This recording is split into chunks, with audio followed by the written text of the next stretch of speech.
if I ask you as an economist? Sure. First, if we are working, like I said, we have a disarticulated economic system.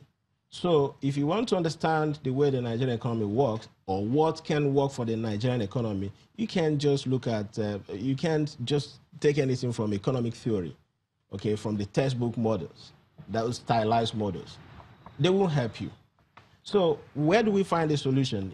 Even to understand, to begin to conceptualize the Nigerian system, we begin to look at political economy. And what do I mean by political economy? And not just economics.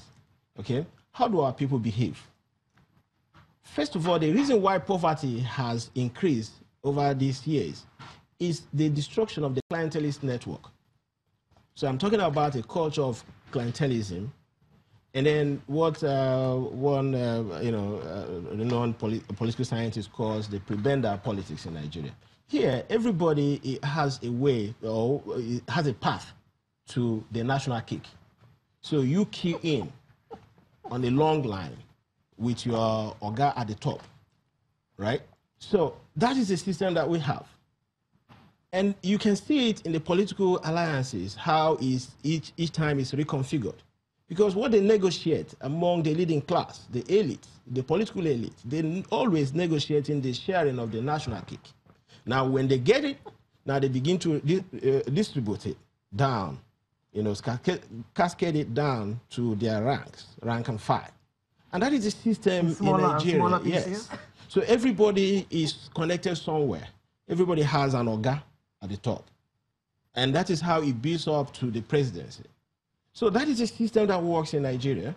Now, why did poverty, if you go and ask people in the villages, they will tell you that people who used to give them money no longer give them money. The politicians are no longer bringing them money because there is no money anymore to share because of some of the reforms that have been carried out in the system. And again, because EFCC has been pursuing, you know, financial criminals and all of that. So people are kept their money and nobody wants to bring it up. So that is part of the reason why that is not happening. So now, does that help us to understand the way the system works? Yes, I think it does to a certain extent. Now, how do we begin to translate the ERGP into, I mean, how do we implement it? Does the system that we have today enable us to implement that? I doubt it. So you're thinking of not just policy implementation now. You're thinking of the system generally, the system to rework the system. Exactly. Okay, we've since been joined by Dr. Teriba, an economist. Good morning, Dr. Teriba. Good morning. Thanks for joining us today. Thank you very much. We're looking at the Nigeria's economic economy. recovery, and we've been talking about the ERGP and wondering how it's working and how it can be made to work better. And we have looked at the issue of human capital. And I want to bring to you the issue of unemployment, which seems to have doubled since 2015. If people are not working, how can an economy improve? You all tell us we've come out of recession, even though the common man cannot see it. They are sinking deeper and deeper into poverty. But you say we've come out of recession. Okay, we hear you. All right, we have no jobs. Okay, yeah. How are we going to increase number of jobs in this country? 18% unemployment. Right. The economic situation in 2018, the first half of it, the economic pillar, has improved markedly over the situation in 2017. And 2017 was a year, almost a full year of continuous and sustained improvement on the conditions of 2016.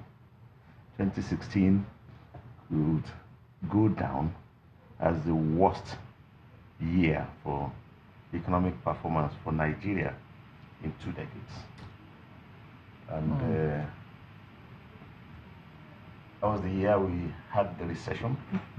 That was the year we had the inflation.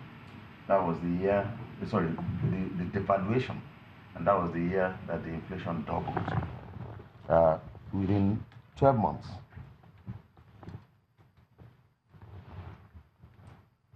So when you say that the economy is improving, it's with reference to 2016. Okay. When everything imaginable deteriorated. Now, when you are talking about jobs and poverty in 2017 or in 2018, that in spite of improvement, we see that poverty figures have worsened. Yes. In spite of the economic improvement, we see that unemployment figures have worsened. It's poverty and unemployment are lagging indicators of economic conditions. They're not coincident indicators. They're not leading indicators. They don't reflect current reality. They reflect the effect of the performance the year before or few years before. So high poverty numbers reflect, they are a consequence of the recession. In the unemployment, the consequence of the recession. If you get 2 years, 3 years of steady growth, of stability of the exchange rate, of low inflation, those numbers, unemployment and poverty numbers, will come down. That's so we need to work at those indices. Yeah, so the economy is in recovery, but the consequence of the recession, the lagged consequence of the recession, it's still prevalent. are still with us. So we hope for steady and sustained improvement for those consequences to improve. So themselves now begin to improve. Just before you came, I put the question to Dr. Ade here and about, yes, there are projections for the economic recovery and growth plans. Nigeria wants to have 4.8% economic growth in 2018, but we are below 2% from what he told us. About 2%, yeah. Well, first quarter. How do we translate some of the beautiful ideas in this plan, this recovery plan and development plan? How do we translate them to realities that will better the lot of Nigerians? Right. Well, it's a bit. You already have a plan that doesn't state how you are going to translate its own projections into reality. So.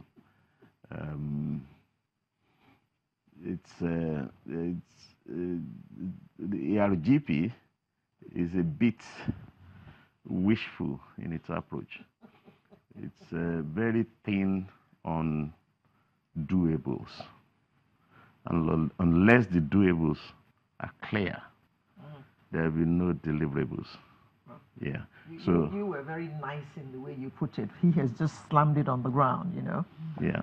So, and it's something that all Nigerians, have to wake up to, that a plan is a commitment to act. It's not just to sit down and wish that come 2020 this will happen. This will happen. A plan must be rigorous enough to tell you that in this quarter, yes, A, B, C will be done. With time. Okay. In the next quarter, X, Y, Z will be done. If that is missing, you then can your only plan is just a plan. wish. Okay. Let's just take a quick break. When we come back, we'll talk more about the non-oil sector.